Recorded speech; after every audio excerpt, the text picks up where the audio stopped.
Good morning, and thank you for introducing me, Laura. My company is tCubed. So we have a classic game with a twist for groups on the go. So right now, in a busy world, like everybody knows, you're just trying to fit in time with other people, and you want to be with other people, but it's difficult to do. And so we often find ourselves going to lunch and trying to squeeze in like 30 minutes. You get to lunch or you get to dinner with these small groups, and you have a 5 to 15 minute wait. The default that most people have is to jump back on their cell phones, and it's not because they want to, it's just because that is what we have habitually done at this point.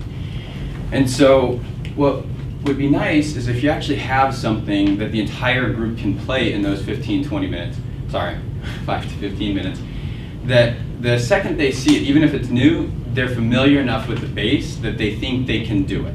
And so they'll want to participate. And then once you actually get them to want to participate, that it's actually equally as engaging as the alternative of being your cell phone. So we've made a solution that is, sorry, a little head on that one. So traditionally what we would do to actually fill that gap is we play things on pen and paper. We play hangman or we play tic-tac-toe with our kids. What we've done is we've actually taken tic-tac-toe, we put it on a cube, and you have arrows and portals that move you around the board while you're trying to connect 3 in a row on 3 sides before your opponent does. And it takes less than 15 minutes to play. So why now? Well, first off, it's taken this long for us to actually recognize that technology is great, but we want a break. Not every single day, but we want a break, especially when we're with other people, because we want to connect with them. And right now, we are actually deciding to take those breaks playing games, and especially tabletop games.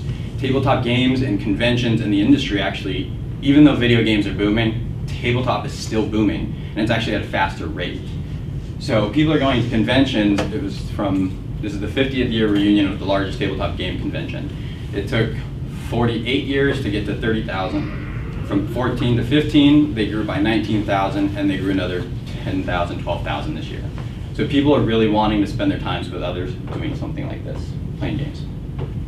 So tCubed can actually be played from 8 years old up to usually like 50, 60 people start dropping out. But most of our players are actually millennials. They're usually about 25 to 35. They usually do have disposable income, and they are actively trying to find things to do that are not on their phone when they're done with work. The actual market size for just cards and games is 105 million. And between 2014 and 2015, that increased by 75%. Tabletop or board games actually is $250 million, and that increased 30% in that same time frame. We are somewhere between a board game and a cards and games. And so we don't know what our total available market is, but it's somewhere between 105 and 250. Now, this same audience is actually funding Kickstarter, and Kickstarter is a good example of what their behaviors are. The top category that is funded by millennials is tabletop games, by far, compared to video games. It's more than 3 times the number of actual supporters. It brings in more revenue on Kickstarter than video games do. And 10 games have actually received over $3 million, and the top game on Kickstarter was at $12.3 million, and it's a card game with little figurines. So the other alternatives to tCubed would be games like Sushi Go, and it's actually one of those games that raised over $3 million, and Battleship, and even just the Rubik's Cube. But one of the main drawbacks with all of these games is that they have pieces that you can lose on the go. If it's a card game, you don't want to get out a deck of cards in a car or at somewhere else. If it's a verbal game like where you're shouting out answers, I forgot one right now, you don't want to do that in the Red Robin lobby. But with tCubed, you actually can do all of that and actually pass it back and forth and enjoy it, put it away, and then go to dinner. So our product actually started as a $1 whiteboard cube. And we put this together, we just kept iteration after iteration going and kept talking to customers. And we've talked to over 600 people and 4,000 plus games played on this to actually lead us to get to this. And this is actually something I personally produced down at Hacker Lab. And we sold 200 of these in our first 8 weeks over Christmas. And the whole thing has been customer-based and customer validation-based. But what we would like to do is convert from me making these at Hacker Lab to somebody else doing these because it's actually fairly time intensive and it's pretty expensive to make these right now. How we sell these is we just sell them on the website, and how we did it over Christmas is we just actually went online and said, on Facebook and said, hey, we have this cool thing, you guys should try it out, and a lot of our friends and families bought it, and actually it was, they were very receptive to it. We're also going to do Amazon FBA once we get a couple other quirks fixed, and then we sell it in cards and games retailers, including one in Davis right now. $14.99 is how much we sell for, and it's actually been like a magical price point. Everybody we talk to, different game retailers, different toy retailers, when we have them guess what the price should be, they consistently say $14.99. We came across that number by interviewing a lot of people, so we know that this is actually the number we're going to keep selling it at. During Christmas, 2 people out of 100 bought 1. Pretty much everybody got 2, and 20% bought 5. So our average per customer is 2.3 sales, and that's roughly going to end up being like $105 per customer, at least as it stands now, but we want to get that up because you have other birthdays, you have more Christmases, you have more things where people want to give this out, and it goes really well in a stocking. So it's just the right size for a small gift. Clever. Wow. That's clever. So why are we the right people to build this? 1, we built it. 2, we know where our weaknesses are. And where our weaknesses lie are basically, we don't have like a pro game developer or a pro like game audience necessarily. You'll hear from Gabe in a minute, and he's part of IGDA, and like that's one of our big audiences we go to all their expos, but we don't inherently have that information. And we don't have any marketing and sales background. But we know that we don't, and we constantly talk to people to try to improve that. So here's the traction. This map's actually not updated. We are in over a third of the United States geographically, and Ontario, Canada. And so what we did over Christmas financially as a result of the number of people we sold to, we're about $3,000 that we actually earned revenue right now. We want to sell the rest of our units, which is about 2,200 of them, by June, which would give us $32K net. And if we do 2 of these runs this year, then we'll get up to $71K total net revenue this year without any investment or loans. And that's tCubed. If you have any questions, I'd love to hear them. Thank you, Chris. So, Chris, what can the community do to help you? If you know anybody that's actually done a Kickstarter campaign and successfully done it, preferably in gaming, but anything. It's one of the things we want to do next is Kickstarter, just because that is where our audience actually sits, and I didn't know that until we did the market research. So that would be great. And if not, if you're in the gaming, I need to stop saying gaming. If you're in tabletop industry, then it'd be good to connect with you and just talk to you more about how to get this out to a wider audience faster than we're going to do it, because we're just going like person by person. Okay. So it's open for questions, and you can go ahead and call on whomever. Okay. I can tell you what not to do in a Kickstarter. Okay, so yeah. I'd be happy to have that conversation, at any time. But could you show us how the game actually works? Yeah. It wasn't clear to me how to play. Sorry, I should have done it before I gave it out. If you want to see, I have a bunch of these on me. So it is tic-tac-toe on 6 different faces. If you mark a side, you also get the side that touches it as well. Yes. Okay. Now you go to where you first played, you'll find these arrows. That arrow forces your opponent to start on that side. So that's where your opponent would start. Now if you get a corner, you get, again, all touching corners. Go to where you first marked, you'll find the arrow to force your opponent to start on that side. And then the last one would be centers. And so if you mark a center, there's nothing touching it, so you get the opposite center, and that is where your opponent would start. I love it. Oh, wow. I can't wait to play. Love that. I do. Yes. So you talk about doing this, waiting for a restaurant for a table or something like that, but Chili's now is putting games on their tables to pass the time while you wait for your order. I would think about selling directly to restaurants. Let me address that in 1 second. I agree with the statement. By the way, this is how PAX down is. They all click together, kind of like Lego style. Yeah. So we went into Red Robin and we saw what you're talking about, and that was our immediate idea was there's a market in here, and I think that that's the market we're filling specifically is that time frame. Yeah. So, If you can get that price point down in production, so I managed restaurants for quite some time. Okay. And people would steal our pepper grinders, our salt dishes. You'd have to And change to the so table. we were constantly reordering all these things, but people loved them, so we kind of let them steal them because it brought them back to the restaurant.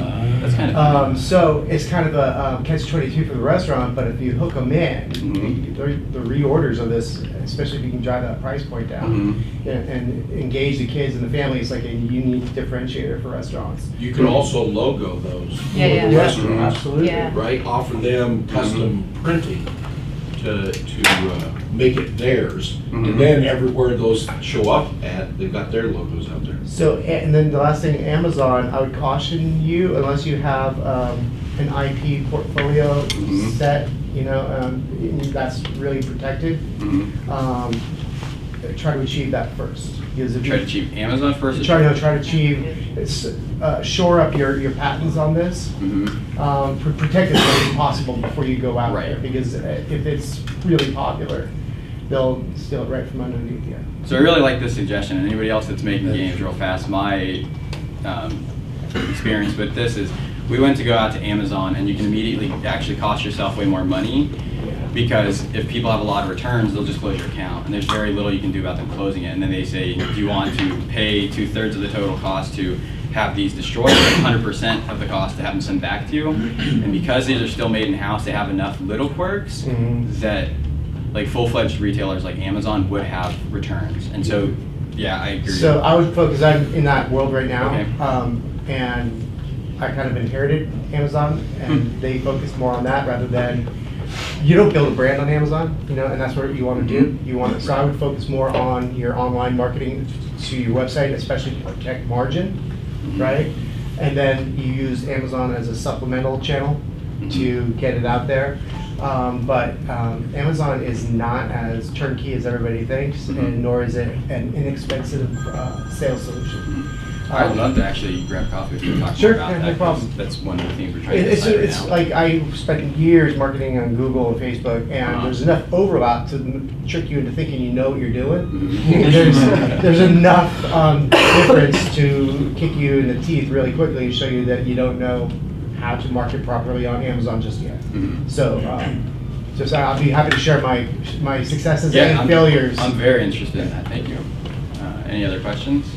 Yeah, kind of going back to the putting a logo on it or putting information on it. Have you considered maybe hotels? That these could be kind of sitting in a room when you check in.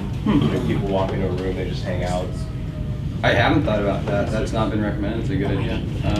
If people are traveling, they're looking for things to do. As a fill-in. Like Hey, they're I love for this. other people. Airlines, Yeah. super cool. That's First a- class gift, Hey, that's a great idea. I love that. I'd be House of Beak.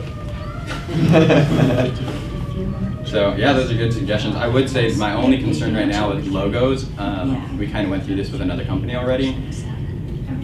Because of the way these are manufactured, and even if you do these injection mold, the logo is actually imprinted inside of it, so you'd have to find some way to not mess with your manufacturing process and somehow have like something that like exchanges in and out. But it is a good idea, and we'd like to see how it could be done. I mean, if you went to, you walk into some of the hotels here, and just show it to them, and just ask them if they would buy them. You can put their logo in it. If you can get an order ahead of time. Right. Yeah, no, I think it's a great idea, actually. I need to go back for a couple of questions. All the games already exist, correct? Sorry, all the games. All the games that people can go to already exist in their world. They know of these games, right?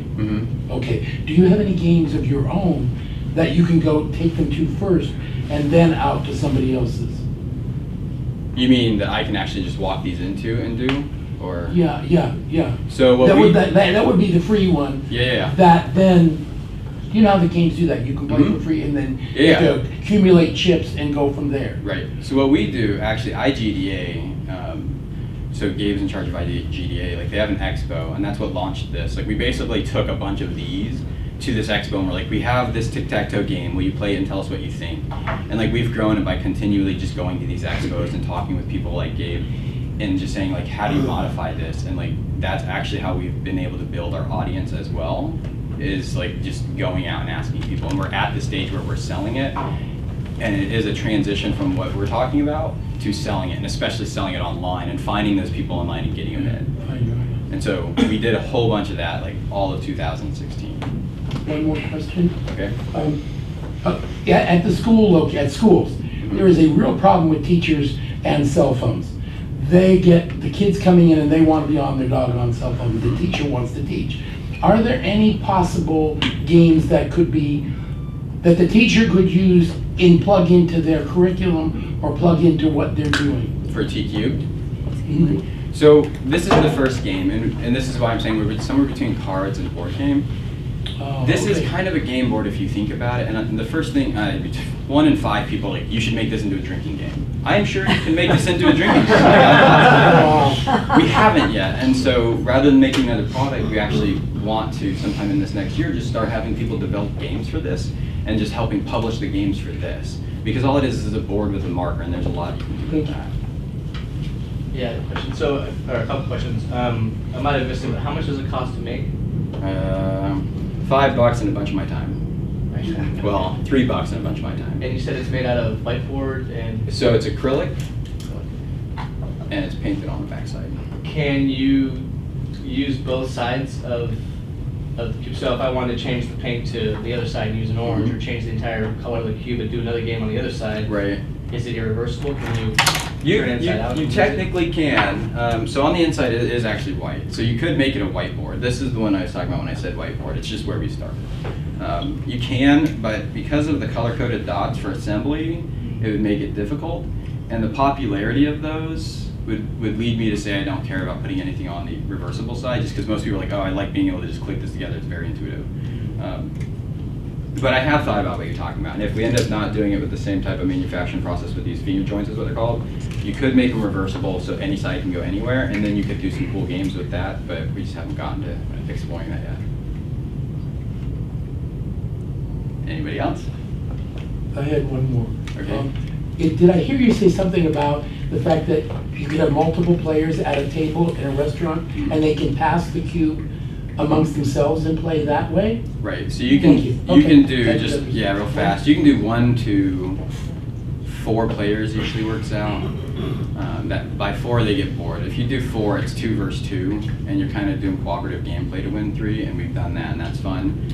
3 players is still pretty fun, but like above that's not. 1 player, there are some challenges in the rules, and you can look for the 1-player challenges, and they're actually, no one's done them yet. No one's actually been able to get to them yet. They're actually fairly hard. I think one of the things that would definitely help sell the product to even maybe schools or daycare centers for kids is proving and doing some research to show that it helps this type of play, in essence, can increase cognitive ability in children and some type of positive output rather than just playing on your phone, which can sometimes consume you from your outside world. Right. Is getting those children back into working with their hands, working with their critical thinking skills, and research to support that. So we do want to eventually get into like parents and kids and daycares and stuff like that. Initially, that's not where we're going, just because if you put it as a toy for a kid, like you're stuck there. So we actually want to go from the top down. 25 to Yeah, and so once we get that, I would like to explore this. 25 to 35-year-olds don't care about critical thinking. I know, right? We got it. Right, well, you don't have to worry about them like licking the acrylic paint off. Yeah. You just sell it to them. So. That's what you want to know. I saw another hand. Yeah, I just wanted to base my question off what's going on over here. I have a background in game-based learning, game-based Okay. education. I can tell you that there's 2 schools, one in New York and one in LA. They're strictly game-based learning. They can take any game and turn it into curriculum, so they might be worth contacting. Yeah, I think that's Give you super their cool. information. That's cool. Do you know the name by chance of one of them? Not off the top of my head. Okay, I'll look it up. No. Okay, last question. That's it. I have, there's a Kickstarter campaign for something called Fidget Cube. Okay. That like went totally, I don't know if it went viral, Uh-huh. but they like made like, I don't know, 1 million times what the amount they wanted. Mhm.